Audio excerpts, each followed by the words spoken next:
उच्च शिक्षा के क्षेत्र में पहली बार केंद्रीय संस्कृत विश्वविद्यालय भोपाल परिसर के प्रोफेसर नीलाभ तिवारी को राष्ट्रीय शिक्षक पुरस्कार से सम्मानित किया जाएगा। ये पुरस्कार उन्हें दिल्ली में राष्ट्रपति द्रौपदी मुर्मू सम्मानित करेंगी। उनकी इस उपलब्धि पर विश्वविद्यालय के कुलपति श्रीनिवास वरखेड़ी ने शुभकामनाएं देते हुए उनके उज्जवल भविष्य की कामना की है।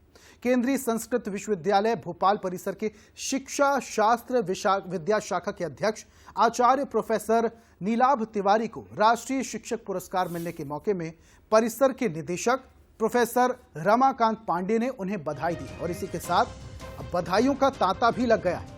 नीलाभ तिवारी जी को अब सम्मान के तौर पर बधाइयां भी मिल रही हैं। एक तरफ जब राष्ट्रपति द्रौपदी मुर्मू उन्हें सम्मान करेंगी तो उससे पहले ही उन्हें बधाइयां देने का सिलसिला अब शुरू हो चुका है।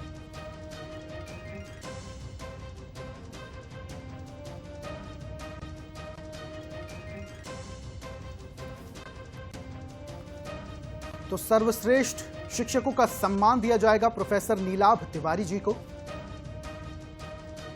और यहां आपको बता दें कि दिल्ली में राष्ट्रपति द्रौपदी मुर्मू तमाम शिक्षकों को सम्मानित करेगी, जिनमें से प्रोफेसर नीलाभ तिवारी जी भी होंगे और सम्मान से पहले ही उन्हें बधाई देने का सिलसिला भी शुरू हो चुका है। तमाम लोग उन्हें बधाइयां दे रहे हैं।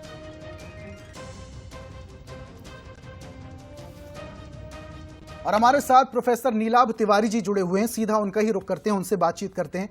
सर, ये उपलब्धि छोटी नहीं है, ये काफी बड़ी उपलब्धि है। राष्ट्रपति द्रौपदी मुर्मू आपको सम्मानित करेंगी, लेकिन उससे पहले बधाइयों का सिलसिला भी शुरू हो गया। कैसे देखते हैं इस उपलब्धि को और कैसा महसूस कर रहे हैं? जी धन्यवाद ऋषभ जी। इस उपलब्धि के विषय में जहां तक प्रश्न है तो मैं इसे अपनी व्यक्तिगत उपलब्धि नहीं मानता। यह उपलब्धि मेरे सभी छात्रों की भी है, मेरे सभी सहकर्मियों की भी है और जिस प्रकार संस्कृत विद्या के क्षेत्र में मैं कार्य कर रहा हूँ तो उस संस्कृत विद्या के क्षेत्र में कार्य करने वाले जितने भी पूर्व सूरी और अर्थात पूर्व आचार्य गण जिन्होंने मुझे पढ़ाया है, आज शिक्षक दिवस का अवसर भी है, तो मेरे अंदर विद्यमान उन समस्त शिक्षकों का ज्ञान जो है, उस ज्ञान की भी, उन शिक्षकों की भी यह उपलब्धि है। तो मैं इसी दृष्टि से ऐसा लगता है कि मेरा नहीं, मेरे साथ मेरे समस्त गुरु परंपरा का, विश्वविद्यालय की परंपरा का और संस्कृत परंपरा का सम्मान हो रहा है। जी ऋषभ जी। जी नीलाभ जी, आप दिल्ली जाएंगे, सम्मानित किया जाएगा, लेकिन बधाइयों का सिलसिला भी शुरू हो गया होगा। सोशल मीडिया का जमाना है, आजकल लोग सोशल मीडिया मैसेज के थ्रू बधाइयां देते हैं। किन किन की बधाइयां मिल गई हैं? जी बधाइयां तो क्रम से जिस दिन से घोषणा हुई है समस्त मित्र गणों की, समस्त परिचितों की, अपरिचितों की, छात्रों की, शिक्षकों की, सभी की बधाइयां आई रही है। आज कार्यक्रम भी है और रात्रि में माननीय शिक्षा मंत्री जी के साथ रात्रि भोज का भी कार्यक्रम है दिल्ली में। तो बधाइयों का सिलसिला तो चल ही रहा है, लेकिन उन शुभकामनाओं के साथ सभी की जो सद्भावनाएं मिल रही हैं उसके लिए मैं सभी का आभारी। ठीक है नीलाभ जी, आपको फैसला तो पता ही होगा कि अब फैसला भी आ गया कि कुलपति को अब कुलगुरु कहा जाएगा। तो मैं भी आपको सर नहीं कहूंगा, मैं भी आपको गुरुदेव ही कहूंगा। तो गुरुदेव, जरा ये भी बताइए कि बहुत सारे शिक्षकों को आपने पढ़ाया होगा, बहुत सारे छात्रों को आपने पढ़ाया होगा, बहुत सारे बच्चों को आपने शिक्षा भी दी होगी। शिक्षा के विषय में आप क्या सोचते हैं? ये बड़ा इंपॉर्टेंट सवाल है। देखिए, दोनों बड़ा अच्छा प्रश्न भी आपने पूछा और जहां तक कुलगुरु और कुलपति का जो प्रश्न है और शिक्षा के विषय में मैं क्या सोचता हूँ, ये प्रश्न दोनों परस्पर संबंधित है और वो इस दृष्टि से संबंधित है कि जब हम भारतीय शिक्षा पद्धति की बात करते हैं, भारतीय ज्ञान परंपरा की बात करते हैं जी, तो हमारी शिक्षा पद्धति में कुलपति वह होता था जो कम से कम 10,000 छात्रों के शिक्षण, आवास, भोजन इत्यादि समस्त व्यवस्थाओं का निर्वहन करने में सक्षम होता था, जिसके आश्रम में 10,000 या उससे अधिक संख्या में छात्र होते थे। उसे कुलपति की संज्ञा, कालिदास ने भी इसकी चर्चा की है और इस तरह की एक विशेषता थी। और अब कुलगुरु उसे कहने की परंपरा है, तो कुल शुरू हो रहा है। ये भी स्वागत योग्य निर्णय है, ये भी भारतीय परंपरा से जुड़ा हुआ शब्द है। जहां तक शिक्षा व्यवस्था की बात है तो मैं आचार्य और अंतेवासी इस परंपरा का व्यक्ति हूँ।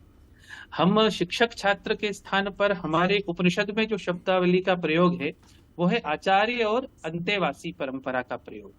तो आचार्य का तात्पर्य होता है आचिनोति च शास्त्राणि आचार्य स्थापयत्यपि स्वयं आचरते यस्मात् तस्माद् आचार्य उच्यते। अर्थात शास्त्रों से ऐसे विषयों का चयन करके, शास्त्रीय तत्वों का चयन करके जो स्वयं अपने आचरण में उतारता है और अपने आचरण में उतारने के पश्चात अपने आचरण से अपने छात्र को सिखाता है, वो आचार्य है। तो सिखाने के लिए केवल उपदेश देना या व्याख्यान देना पर्याप्त नहीं होता, अपने आचरण से उस विषय को सिखाने की चर्चा यहाँ पर भारतीय शिक्षा पद्धति में होती है।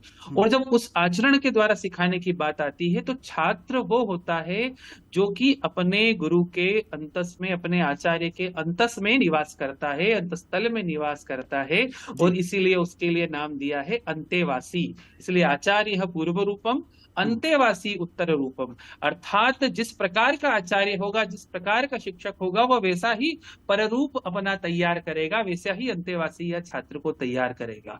तो यदि हम जिस प्रकार के छात्र को, व्यक्ति को, समाज को देखना चाहते हैं तो हमें उस प्रकार के शिक्षक तैयार करना होंगे। यदि शिक्षक वैसे होंगे तो स्वाभाविक है समाज वैसा बनेगा, व्यक्ति से बनेंगे। तो यही शिक्षा पद्धति की दृष्टि से मेरा व्यक्तिगत अभिमत है। और शिक्षक निर्माण का कार्य, शिक्षक शिक्षा का कार्य अत्यंत महत्वपूर्ण कार्य है। क्योंकि कहते हैं यदि कोई एक इंजीनियर खराब होगा तो एक पुल टूटेगा, सैकड़ों लोग जा सकते हैं। कोई चिकित्सक खराब होगा तो जीवन में जितने ऑपरेशन करेगा उतने लोगों की मृत्यु होगी। लेकिन यदि एक शिक्षक खराब हुआ तो वो 30 साल 40 साल जितने साल सेवा करेगा उतनी जनरेशन, उतनी पीढ़ियों को वो नष्ट कर सकता है।